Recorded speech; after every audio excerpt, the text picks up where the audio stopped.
Hi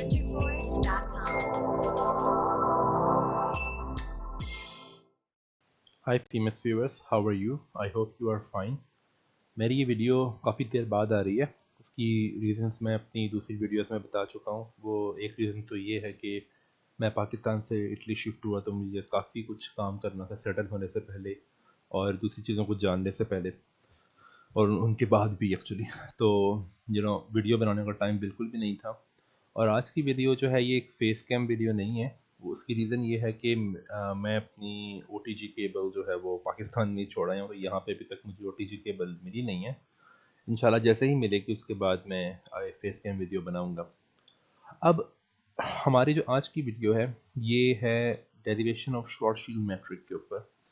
general relativity के ऊपर इंशाल्लाह मेरा फ्यूचर में इरादा है कि मैं कोर्स बनाऊं, लेकिन ये जो अब कुछ वीडियोस हैं जनरल रिलेटिविटी के ऊपर, ये दरअसल उन लोगों के लिए हैं जिन्होंने एक टिपिकल पाकिस्तानी इंडियन यूनिवर्सिटी में जनरल रिलेटिविटी का अंडर ग्रेजुएट कोर्स लिया होता है। और उन कोर्सेज में ज़्यादातर जो सिखाया जाता है वो ये है कि आइंस्टाइन फील्ड इक्वेशंस क्या हैं, और वो कभी कभी ये भी बताया जाता है कि वो आती कैसे हैं, मायन की आइडेंटिटी वगैरह यूज़ करके, लेकिन उनको सॉल्व करना नहीं बताया जाता। तो मेरी ये जो कोशिश है अब है वो ये है कि उन लोगों को जिनके पास जनरल रिलेटिविटी की इतनी नो हाउ है कि वो आइंस्टाइन फील्ड इक्वेशंस को समझते हैं और वो ये उनको टेंसर एनालिसिस आता है वगैरह वगैरह, तो उनको ये बताया जाए कि आइंस्टाइन फील्ड इक्वेशंस के बारे में ये जो मशहूर है कि वो मुश्किल है सॉल्व करनी, उनको एक दो उस प्रोसेस से गुजारा जाए ताकि उनको समझ आए कि आइंस्टाइन फील्ड इक्वेशंस कैसे सॉल्व की जाती हैं। तो सबसे सिंपल सोल्यूशन जो है आइंस्टाइन फील्ड इक्वेशंस की, वो नॉन ट्रिवियल सिंपल सोल्यूशन, वो श्वार्ज़शील्ड मैट्रिक है। तो इससे पहले कि हम श्वार्ज़शील्ड मैट्रिक के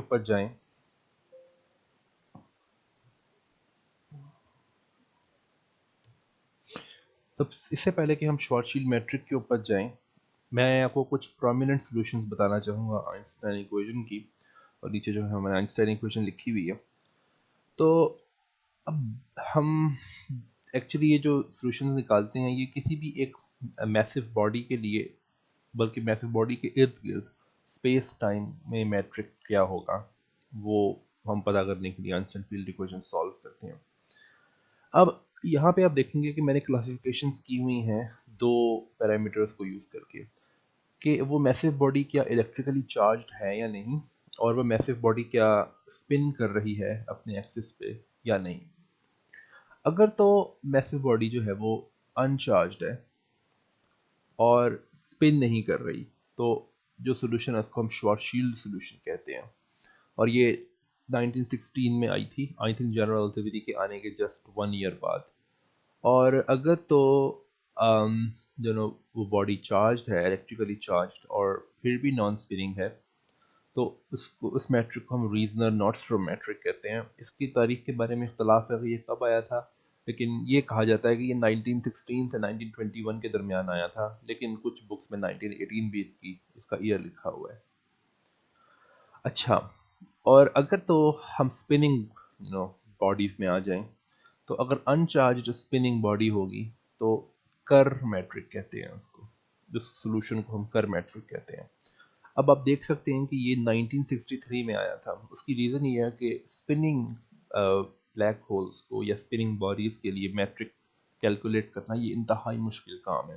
दैट्स वाई इतने ईयर लग गए इसमें। ये कर जो हैं, ये रॉय कर इनका फुल नेम है। ये न्यूजीलैंड के एक मैथमेटिशियन थे, बल्कि आई थिंक अभी भी जिंदा हैं ये। और फिर ज़्यादा टाइम नहीं लगा कि हम उस स्पिनिंग सोल्यूशन को चार्ज्ड ब्लैक होल्स के लिए जनरलाइज कर सकें। 2 साल लगे सिर्फ करने में। तो आप एक चीज़ नोट करें यहाँ पे कि आइंस्टाइन फील्ड इक्वेशंस की जो भी सॉल्यूशंस हैं, उन सब सॉल्यूशंस को नाम दिए गए हैं उन लोगों के नाम पे जिन्होंने उनको पहली बार डिराइव किया। अगर आप क्वांटम मैकेनिक्स से कॉन्ट्रास्ट देखें, तो क्वांटम मैकेनिक्स में श्रोडिंगर वेव इक्वेशन को सॉल्व करना इतना मुश्किल नहीं है। दैट्स वाई उनके जो सॉल्यूशंस हैं श्रोडिंगर वेव इक्वेशंस की, या फिर डिराक इक्वेशंस, कोई भी सिंपल इक्वेशंस की बात करें, तो उनको नाम नहीं दिए गए उन लोगों के नाम पे जिन्होंने उन सॉल्यूशंस को पहली बार डिराइव किया, क्योंकि वो इतने मुश्किल काम नहीं थे। लेकिन आइंस्टाइन फील्ड इक्वेशंस को सॉल्व करना, it's a very very difficult job. That's why उन लोगों के नाम पे नाम दिए गए हैं सॉल्यूशंस को जिन्होंने इनको डिस्कवर किया, क्योंकि इन सॉल्यूशंस को कैलकुलेट करना बहुत मुश्किल काम है। ओके, सो इससे पहले कि मैं आगे जाऊँ, मैं आपको एक बात बताऊँ, वो ये कि इस सारी डेरिवेशन में श्वार्ज़शील्ड मैट्रिक की मैं बीच में कुछ एक्सरसाइजेस आप लोगों के लिए छोड़ूंगा, कुछ ऐसे रिजल्ट्स जिनकी डेरिवेशन ज़्यादा लंबी नहीं होगी, लेकिन वो मैं कोट कर दिया करूँगा और उनसे मिलती जुलती कैलकुलेशंस मैं आपको एक सैम्पल करके दिखा दिया करूँगा। तो आप लोगों ने वो एक्सरसाइजेस करनी है ताकि आप लोगों को खुद अपने खुद से ये काम करने आए जनरल रिलेटिविटी के। और दूसरी चीज़ ये कि अगर मैं एक्सरसाइज भी करूँगा तो सारा आप बिल्कुल ही पैसिव हो जाओगे, तो मैं चाहता हूँ आप भी इस डेरिवेशन में हिस्सा लो, और ये कि ये वीडियो भी जल्दी ख़त्म हो सके, क्योंकि अगर सारा काम मैं खुद करूँगा तो बहुत टाइम लगेगा।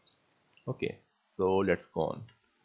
सो प्रॉब्लम क्या है हमारी, उसको हम बहुत प्रिसाइसली डिफाइन कर लेते हैं। प्रॉब्लम ये है कि find the metric around a non spinning uncharged mass.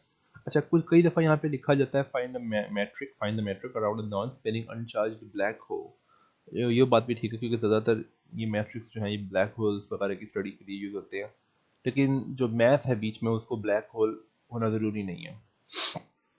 अच्छा, दूसरी बात ये कि उस ब्लैक अच्छा अब से मैं ब्लैक होल यूज़ करूँगा लफ्ज़, क्योंकि ज़्यादा कॉमन है।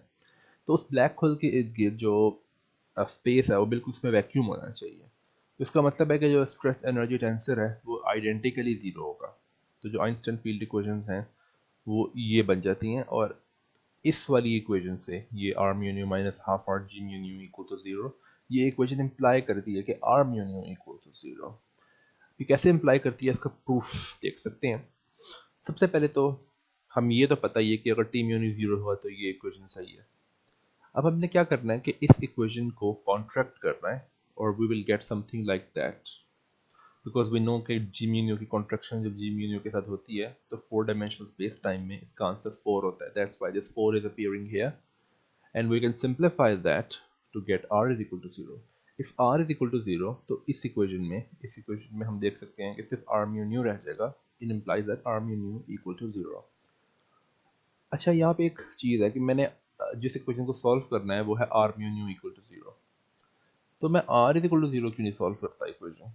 उसकी रीज़न ये है कि ये r mu nu is equal to 0 is a much stronger condition। अब अगर R mu is equal to zero होगा तो R is equal to zero होगा हमेशा, लेकिन ज़रूरी नहीं है हमेशा कि R is equal to zero हो तो आर म्यू भी इज इक्वल टू ज़ीरो हो।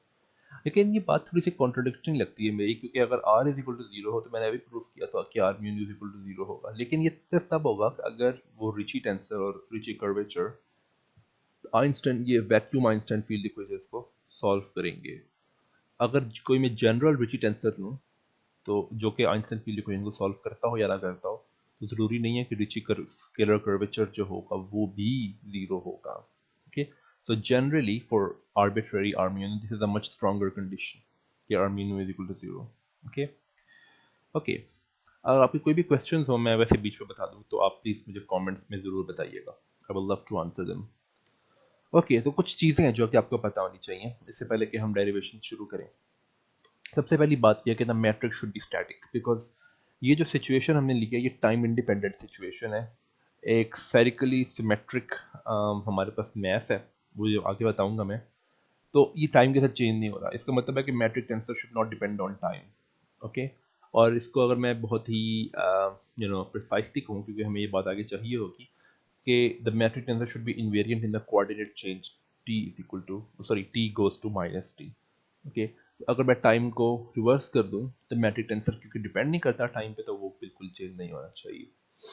ओके, सेकंड चीज ये कि the metric is spherically symmetric, क्योंकि वो नॉन स्पिनिंग है। Spinning black holes they try to bulge around the equator, तो वो एक्सियली सिमेट्रिक होते हैं, स्फेरिकली सिमेट्रिक नहीं होते। लेकिन अगर एक non spinning unspinning angular momentum zero वाला ब्लैक होल है तो वो स्फेरिकली सिमेट्रिक होगा। तो मैट्रिक टेंसर जो है वो स्फेरिकली सिमेट्रिक भी होना चाहिए। इसका मतलब ये है कि अगर मैं थीटा को माइनस थीटा से रिप्लेस कर दूं तब भी मैट्रिक टेंसर इनवेरिएंट होना चाहिए, और अगर मैं फाई को माइनस फाई से रिप्लेस कर दूं तो स्फेरिकली सिमेट्रिक होने की वजह से metric tensor should be invariant. और ये बातें बड़ी ज़रूरी हैं, आगे हम यूज़ करेंगे। Okay, so let's start the problem. तो सबसे पहले तो ये है कि हम मैट्रिक टेंसर के हम जानते हैं कि 4 डायमेंशनल स्पेस टाइम में 16 कंपोनेंट्स हैं। तो सॉरी, वैसे 16 कंपोनेंट्स तो हैं, लेकिन चूंकि मैट्रिक टेंसर सिमेट्रिक है तो इसके 10 इंडिपेंडेंट कंपोनेंट्स हैं. You should know all of this.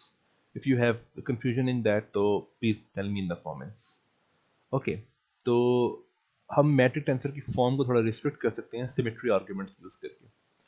तो स्फेरिकली सिमेट्रिक मैट्रिक टेंसर जो है, sorry, spherically symmetric matric tensor, yes, and the symmetric matric tensor. Symmetric का मतलब है कि वो अपने इंडिसेस में सिमेट्रिक है. ओके, तो हमें ये वाली फॉर्म मिलती है मैट्रिक टेंसर की कुछ इस तरह से. हम देख सकते हैं कि इसमें ये जो डी थीटा और डी फाई वाले कंपोनेंट्स हैं, ये बिल्कुल वैसे ही हैं जैसे कि एक फ्लैट स्पेस टाइम मैट्रिक में होते हैं. अगर हम उसको डिस्क्राइब करें, क्या कहना चाहिए मुझे, फ्लैट स्पेस टाइम के मैट्रिक में अगर हम इसको डिस्क्राइब करें स्फेरिकल कोऑर्डिनेट्स में, तो ये वाले जो कंपोनेंट्स हैं ये तो ऐसे ही रहेंगे because of spherical symmetry. But ये आर वाले, ये जो रो है ये आर रो है, और ये टाइम रो है. जीरोथ कंपोनेंट का मतलब है टाइम कंपोनेंट, फर्स्ट कंपोनेंट का मतलब आर कंपोनेंट, 2 का मतलब थीटा और 3 का मतलब फाई. तो कुछ ये मैट्रिक टेंसर की फॉर्म होगी. इसमें हम देख सकते हैं कि ये भी मैंने G01 लिखा है, हालांकि ये जो जो कंपोनेंट है इसका नाम G10 होना चाहिए, लेकिन चूंकि ये सिमेट्रिक है दे शुड बी इक्वल. तो we can see that 1 2 3 4 5 6 7 independent components हैं मैट्रिक टेंसर के, जिनके लिए हमें इक्वेशन सॉल्व करनी पड़ेगी.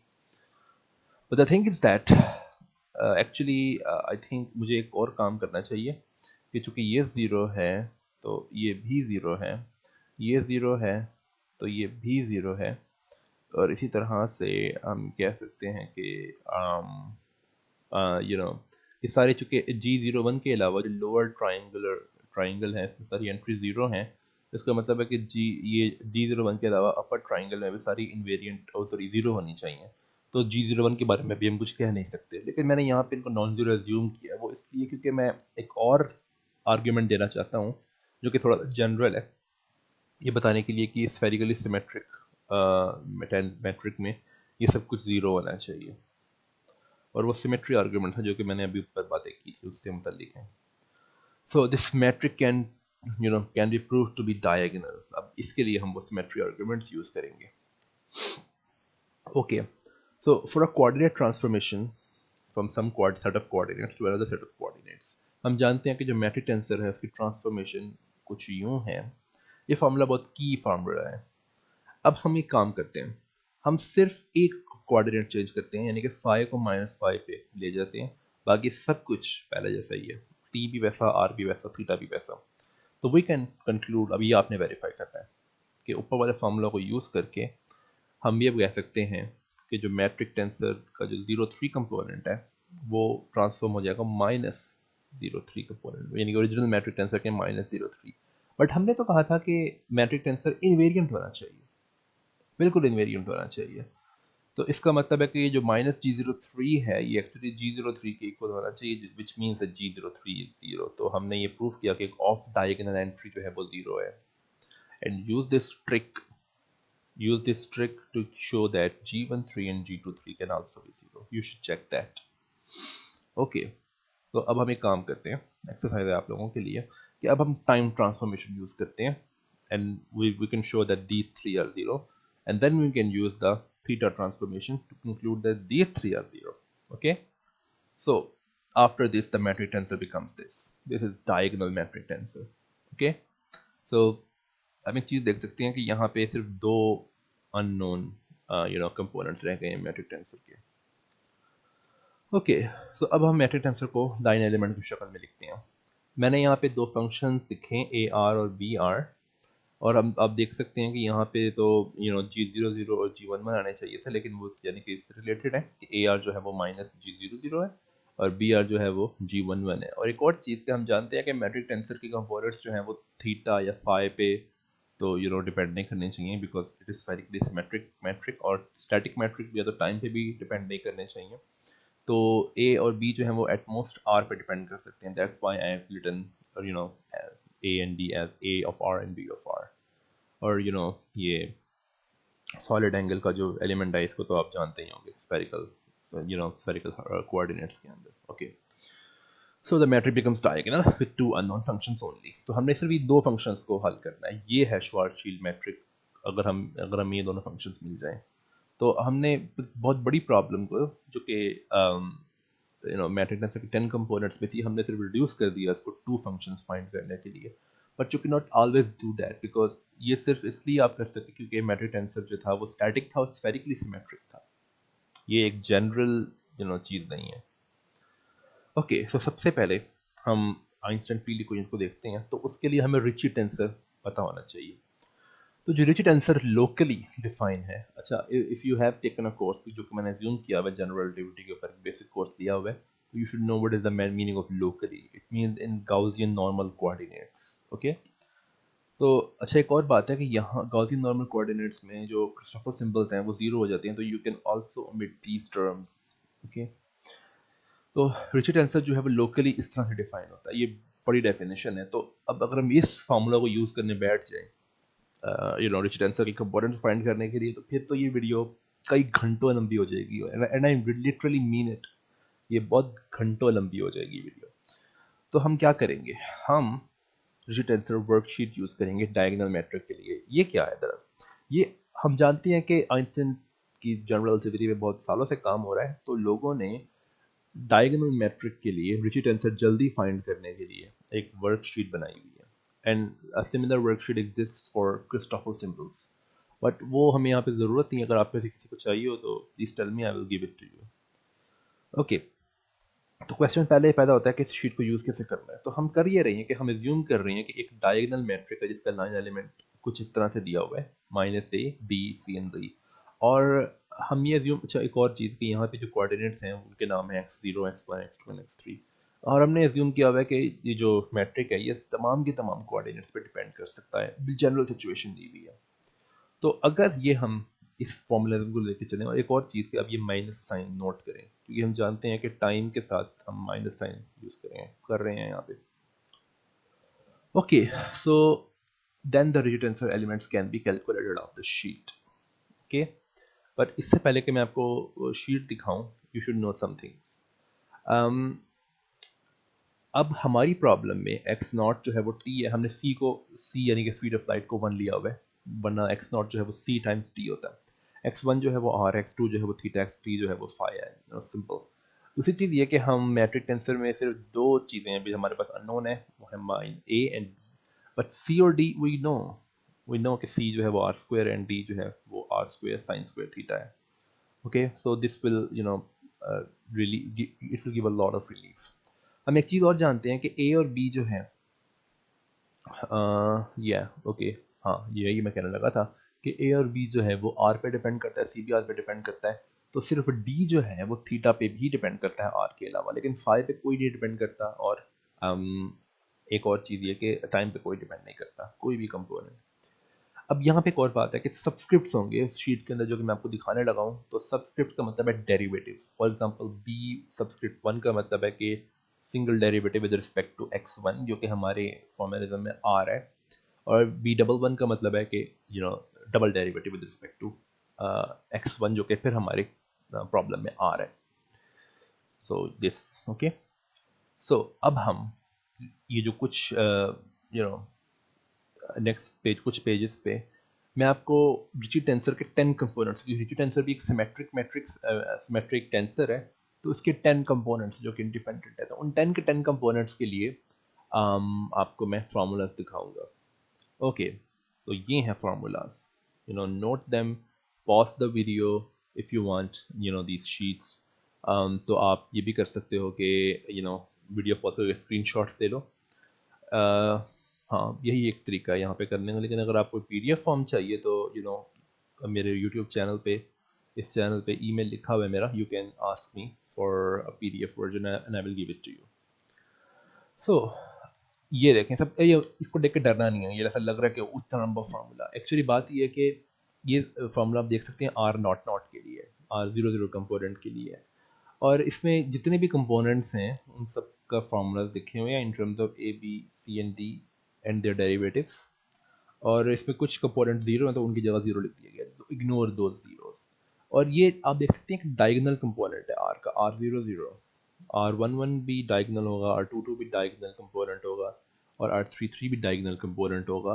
वी नो के अब हम एक बात बताता हूँ कि वी नो के ये जो डायगोनल कंपोनेंट्स हैं इनके फार्मूलाज बहुत बड़े होंगे। समझ ये है R11 के लिए ये फार्मूला, फिर R22 के लिए ये फार्मूला एंड R33 के लिए ये फार्मूला। लेकिन जो ऑफ डायगोनल कंपोनेंट्स होंगे उनके फार्मूलाज काफ़ी कंपैरेटिवली छोटे होंगे। फॉर एग्जांपल ये देखें, अब एक पेज पे 4 फार्मूलाज फिट होने लगे हैं। ये R01 के लिए है फार्मूला, ये 2 लाइंस में, R02 के लिए, R03 के लिए एंड R12 के लिए। ओके, इसके अलावा 2 कंपोनेंट्स रह गए हैं, R13 एंड R23। तो ये कंपोनेंट्स हैं हमारे पास, ये फार्मूलाज हम यूज़ करेंगे। Okay, so you should have these formulas now, you know, video pause करके आप स्क्रीनशॉट ले सकते हैं, अपने पास लिख के रख सकते हैं, वो आपकी मर्जी। ओके, तो अब एक सैम्पल कैलकुलेशन मैं आपको करके दिखाता हूँ यूजिंग दीज फार्मूलाज। और इस सैम्पल कैलकुलेशन के लिए अगर अच्छा होगा कि अगर आपके पास R00 का फार्मूला सामने पड़ा हो, आप चाहे उसको लिख लो, चाहे उस पर उसका स्क्रीनशॉट लेके कहीं और देख लो इसको, क्योंकि जब मैं कैलकुलेशन करूँगा तो अच्छा होगा कि आपके सामने ये वो वर्कशीट हो। So let's calculate R00। Okay, अब R00 में ना हमारी प्रॉब्लम में बात यह है कि बहुत सारी टर्म्स ना होंगी ना वो ज़ीरो होंगी, that's why the problem is easy. But general equation में, जो क्या जनरल प्रॉब्लम होगी इंस्टेंट फील्ड इक्वेशंस की, आप देख सकते हो कि R नॉट नॉट का फार्मूला बहुत लंबा था, तो बहुत सारी इक्वेशन सॉरी टर्म्स जो हैं उसमें ज़रूरी नहीं है कि ज़ीरो हो। Okay, so this is the problem, this is the difficult part of general relativity, but actually सिर्फ यही पार्ट नहीं है, इसके आगे जब कोई सॉल्व करनी हो तो उसका भी मुश्किल, उसमें भी मुश्किल होती है काफ़ी। तो अब कुछ टर्म्स मैं बताने लगा हूँ वो ज़ीरो होंगी। तो पहली टर्म जो होंगी जिसमें टाइम डेरिवेटिव यानी कि सॉरी यहाँ पे एक टाइपिंग मिस्टेक है, यहाँ पे एक्स नॉट आना चाहिए, यहाँ पे टाइपिंग मिस्टेक है। एक्स अगर एक्स ज़ीरो के रिस्पेक्ट कोई भी टाइम डेरिवेटिव होगा तो वो जो टर्म होगी वो ज़ीरो होगी, यानी कि यहाँ पे भी टाइपिंग मिस्टेक है, A zero and B zero. Okay, note this is a typing mistake. The terms with derivatives with respect to phi, okay, वो हमारे फॉर्मूला में x3 है। तो अगर फाई, क्योंकि हम जानते हैं कि कोई मैट्रिक टेंसर कंपोनेंट जो है वो फाई पे डिपेंड नहीं करता, तो उसके डेरिवेटिव्स भी ज़ीरो होने चाहिए। और तीसरी बात ये कि थीटा डेरिवेटिव्स भी ज़ीरो होने चाहिए एक्सेप्ट डी का डेरिवेटिव, बिकॉज डी डिपेंड करता है थीटा पे। तो हमारी प्रॉब्लम के लिए डी जो है चुके हैं वो R square sine square theta है, तो सॉरी यहाँ पे D2 है, क्या हो गया आसान, तो D2 है ये। ओके, तो D2 जो है वो ज़ीरो नहीं होना चाहिए, D3 तो ज़ीरो है because D3 means derivative with respect to five. Okay okay, so अब आप ये वेरीफाई आपने करना है, इसके लिए आपको शीट आपके सामने होनी चाहिए। यू विल सी कि R नॉट नॉट में, R00 में सिर्फ जो नॉन ज़ीरो टर्म्स होंगी वो सिर्फ ये होंगी जो अब आने लगी हैं, और वो हैं ये, सिर्फ ये टर्म्स नॉन ज़ीरो हैं R नॉट नॉट में। Okay okay, let's simplify them because we know कि हमारे फॉर्मेलिज्म में सी जो है वो आर स्क्वायर है एंड डी जो है वो R square sine square theta है। तो ये दो फार्मूला यूज़ करके हम अपने आर नॉट नॉट को सिंप्लीफाई कर सकते हैं। You should verify that. ये अब वो काम शुरू हो गए हैं काफ़ी हद तक जो इसमें आपने वेरीफाई कर रही हैं चीज़ें। Okay, so R naught naught के लिए ये फार्मूला है। तो अब हमें बात ये पकड़नी है कि आर हमारे, हमें जो आपको याद होगा शुरू में मैंने कहा था कि हमने जो इक्वेशन सॉल्व करनी है वो है R mu nu equal to zero. तो इसका मतलब है कि आर म्यू न्यू का हर कंपोनेंट ज़ीरो है, तो आर नॉट नॉट कंपोनेंट तो हमारे सामने है, तो this should be zero. Okay, तो इसको जब हम ज़ीरो करेंगे तो after some simplification we get this equation. Verify this, इतना मुश्किल नहीं है ये। आपने सिर्फ क्या करना है कि ये जो ऊपर आर नॉट नॉट लिखा हुआ है इसमें से आपने सब में से डिनोमिनेटर्स खत्म करने हैं, तो इसका मतलब है कि जितने भी डिनोमिनेटर्स हैं उन सबके एलसीएम से मल्टीप्लाई कर देना, simple. Okay, you should get this. Okay, अब एक एक्सरसाइज है आपके लिए, you can repeat this for, अच्छा एक्सरसाइज से पहले एक और चीज़ कि मैंने आपको पहले बताया कि रिची टेंसर के 10 कंपोनेंट्स हैं इंडिपेंडेंट, और उनके फार्मूलाज भी दिखाए। तो ये मैंने भी एक कंपोनेंट के लिए किया आर नॉट नॉट के लिए, तो we should do this, should we do this for all the components of Ricci tensor, 10 equations. Well in principle yes, अगर आप एक general Einstein field equation solve कर रहे हो जनरल प्रॉब्लम के लिए, तो you may have to calculate R tensor components. That's why आप विकिपीडिया पे कभी देखोगे कि और भी जगहों पे कि Einstein field equations are a set of 10 non linear partial differential equations. 10 क्यों है? क्योंकि डी टेंसर के कंपोनेंट्स 10 है। अगर आप स्पेस टाइम की डिमेंशन जो है वो 4 से बढ़ा दो तो it will be more than 10, the number of equations will be more than 10। एक क्वेश्चन है वो ये है कि do we have to do it for all the components? ये बहुत लंबा काम हो जाएगा, 10 equations, wow. The answer is no, you don't have to do it, because जो हम प्रॉब्लम कर रहे हैं वो बहुत सिंपल प्रॉब्लम है। And why do you know, ऐसा क्यों है कि हम सब कुछ सबके लिए नहीं करना पड़ेगा? वेल आंसर कुछ इस तरह से है। You should verify something, exercise है, verify that off diagonal components तो डिजिट आंसर जो कि ये सामने लिखे हुए हैं don't have a single non-zero term. Wow, you know that's a big relief. कि अगर आप इसमें से देखेंगे इनका वर्कशीट में इनके फॉर्मूलाज देखें तो यू विल सी कि जितनी भी टर्म्स होंगी हमारी प्रॉब्लम के लिए, मैंने आपको बताया कौन से डेरिवेटिव्स वैनिश होने चाहिए, तो वो सब कुछ देख के आप देख सकते हैं कि इन सब में एक भी ऐसी टर्म नहीं होगी जो कि नॉन ज़ीरो हो। तो रिचर्ड आंसर के ये कंपोनेंट्स आइडेंटिकली ज़ीरो होंगे। So the equation R mu nu equal to 0 for these equation just gives us 0 is equal to 0. कोई नई equations नहीं है। अब आप देख सकते हैं कि जो ऑफ डायगोनल एंट्रीज हैं वो 6 हैं। वाओ, तो इक्वेशन जो है वो 10 से अब 4 हो गई हैं, और एक इक्वेशन हमने R नॉट नॉट के लिए अभी पहले कैलकुलेट की है, तो कितनी रह गई? 3। वाओ, लेट्स सी कि उन 3 का क्या होता है। एक और exercise, let's do it for R11। Okay, verify the equation R11 equal to 0 gives this। अब मैंने आपको सैम्पल कैलकुलेशन करके दिखाई है R नॉट नॉट के लिए, तो you can verify that for R11 we get this equation, okay, and for R22, well for R22 you get this equation, verify this, you know, because आपको आदत होगी इन तरह से रिजिड आंसर कैलकुलेट करने के लिए। अब ये बहुत सिंपल रिजिड आंसर की कैलकुलेशंस हैं, अगर बहुत डिफिकल्ट भी हो सकती हैं आगे जाके, क्योंकि हमारी प्रॉब्लम बहुत सिंपल है। सो एक क्वेश्चन हो सकता है आप लोगों के माइंड में आ रहा हो, वो ये है कि R33 का क्या होगा? R33 is equal to 0 equation का क्या होगा? Well very interesting thing happens. Verify, ये एक्सरसाइज आप फिर आप लोगों के लिए है कि verify that the equation R33 is equal to 0 just gives us, यहाँ पे एक टाइपो है यार, साइन स्क्वायर थीटा है यहाँ पे, sign square theta times R22। So this equation R33 is equal to 0 just gives us sin square theta times R22 equal to 0।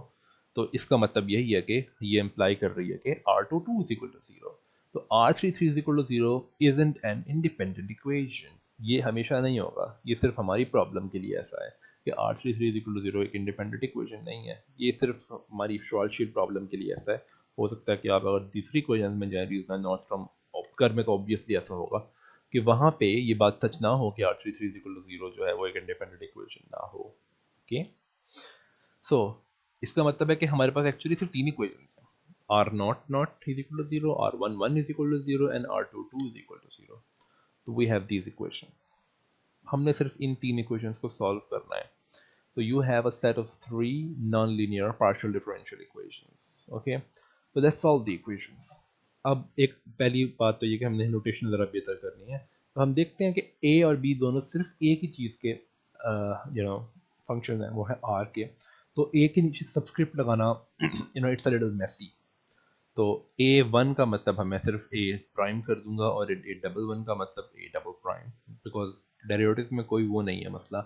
ये मसला सिर्फ तब होगा जब A जो है वो एक से ज़्यादा चीज़ों पर डिपेंड करना शुरू हो जाए।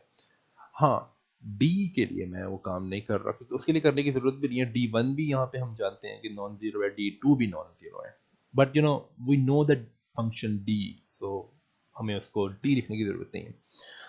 ओके, सो अगर इस नोटेशन को मैं यूज़ करूँ तो इक्वेशंस बहुत सिंपल हो जाती हैं। अब हम क्या करेंगे, पीछे जो मैंने इक्वेशंस दी थी उसमें ऐड कर दें इक्वेशन 1 एंड इक्वेशन 2 को। आप चाहें तो पहले वो इक्वेशंस लिख लें अपने पास, ताकि आप देख सकेंगे क्या हो रहा है। And when you add equation 1 and 2, probably आपने नोट किया होगा इक्वेशन 1 एंड 2 काफ़ी हद तक अलाइक हैं, बस साइन डिफरेंसेस हैं थोड़े से। You get a very simple equation, you get this. Oh, very simple. और इसको अगर आप इसमें 4a कॉमन ले लें और फिर उसको डिवाइड कर दें राइट हैंड साइड पे, so you will get this, because you will get a b bar plus a bar b, so it can be written as अच्छा, आपको याद होना चाहिए कि बार कह रहा हूँ, प्राइम प्राइम। तो प्राइम का मतलब है derivative with respect to R, okay. So you will get derivative of AB with respect to R equal to 0. It means that AB is a constant. L is a constant. It means that B is equal to L over A. Simple. Okay. तो हमारे पास ये दोनों functions में एक relation आ गया equation 1 and 2 को use करके। अब हम क्या करेंगे, अब थोड़ा ट्रिकी पार्ट है, ये आप लोगों ने काम करना है। पहली बात, हमें b का डेरिवेटिव चाहिए। तो हमारे पास b के लिए एक्सप्रेशन है, इसको यूज करके आप वेरीफाई कर सकते हैं कि b का डेरिवेटिव ये है। डबल डेरिवेटिव भी चाहिए, वो ये है। Okay, use the quotient rule. Okay, exercise अब आप लोगों के लिए ये है, use the above formulas in one. पहले मैंने जो इक्वेशन 1 और 2 को प्लस किया था तो हमारे पास आई थी, use the formulas in 1 to get. अब आप जब ये करेंगे काम तो यू विल सी के दो बड़ी टर्म्स होंगी जो कि आपको काफी तंग कर रही होंगी। After some time they will just cancel. Very convenient. Okay, you will get this simple equation, very simple equation. Okay, अब हमारी जो इक्वेशन थी वो ये थी। अब आप देख सकते हैं कि इसमें a itself अपीयर नहीं हो रहा बल्कि सिर्फ उसके डेरिवेटिव्स अपीयर हो रहे हैं। तो क्यों ना मैं a प्राइम को x कर दूं। ओके, तो ये इक्वेशन कुछ u बन जाएगी। मैंने कुछ ऑब्वियसली रीअरेंजमेंट किया है। So this is a separable equation. Integrate both sides to get this. Okay, k is a constant. You should get that. Okay. Okay. So अब क्या करें? अब हम ये करेंगे, कि x हमारे पास चुके आ गया, लेकिन हमें तो a चाहिए। तो a क्या है? वो है x the derivative of a with respect to r। तो इसको एक और दफा इंटीग्रेट कर सकते हैं and you will get this, a is equal to another constant a naught minus k over r।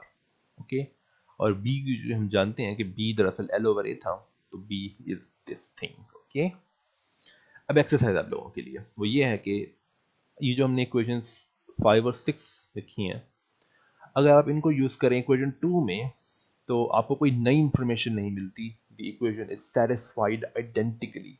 Okay, इसका मतलब ये है, क्योंकि हम ये ऑब्वियसली ऐसा होना चाहिए क्योंकि हमने सबसे पहले ये किया था कि इक्वेशन 1 और 2 को ऐड किया था, यानी कि उन दोनों को यूज किया था, और फिर उनमें से एक पहली इक्वेशन में हमने ये जो हमारे पास रिजल्ट आया था कि b is equal to L over A, वो हमने इसमें पुट किया। तो इक्वेशन 2 आइडेंटिकली, क्योंकि वो पहले यूज हो चुकी है, वो आइडेंटिकली सेटिस्फाई होनी चाहिए। You should verify that. Okay, what about the equation 3 that we had? Let's see कि वहां क्या होता है। अब हमने इन दोनों इक्वेशन को इक्वेशन 3 में पुट करना है। इक्वेशन 3 में जब आप रखेंगे तो ये आएगा answer. Verify that, I am again saying that, verify that. Okay, so you will get this thing looks extremely bad, but थोड़ा सा आपने इसमें पेशेंस इख्तियार करना है क्योंकि उसके बगैर ये काम होने नहीं वाला। आप इसको सिंप्लीफाई करेंगे जब, तो you will get simply this। अजीब सा लगता है कि इतनी बड़ी चीज को आप सिंप्लीफाई करो तो आपके पास ये आ जाए। You will get this thing that a naught minus k over r is equal to l minus k over r, which simply means that a naught and l are the same things. Okay, ये दोनों constant same है। इसका मतलब है equation 3 से हमें a naught और l के बारे में इंफॉर्मेशन मिलती है, तो we can update our a and b। Okay, so a is equal to l minus k over r, जो कि a naught की जगह मैंने l कर दिया है, and b is equal to something like this।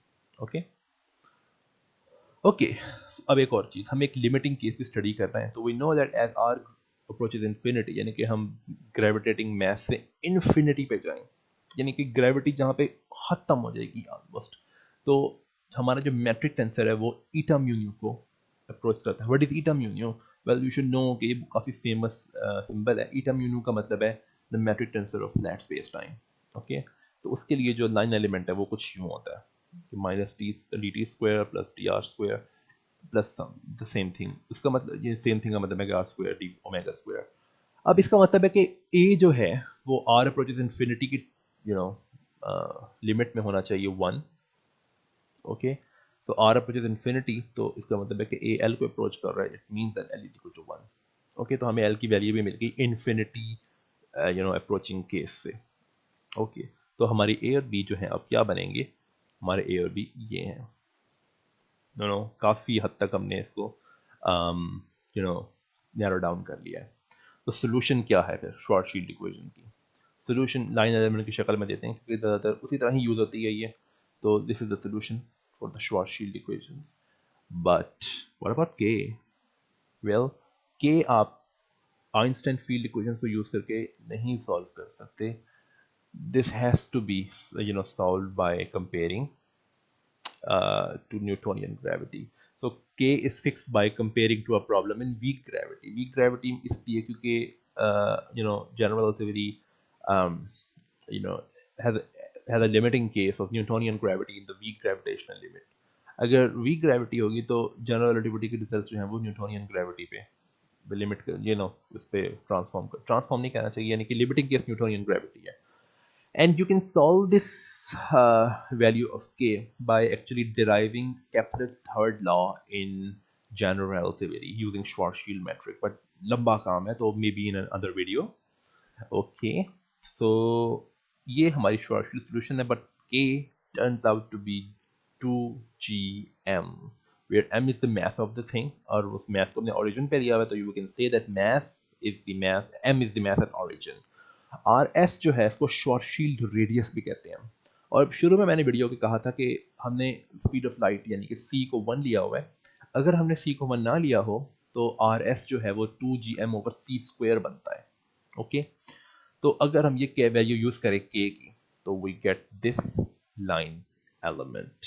Okay, तो this is the solution of Schwarzschild metric, okay, in spherical coordinates. अभी इस वीडियो में हमने सिर्फ Schwarzschild metric की डेरिवेशन देखी है, इसके कॉन्सिक्वेंसेस नहीं देखे. वी विल सी कि इसमें कोऑर्डिनेट सिंगुलैरिटी भी है, और फिर एक मजे की चीज़ आपको देता हूँ, वो ये है कि we can see that when r is less than the Schwarzschild radius, space becomes time and time becomes space, and we know that in our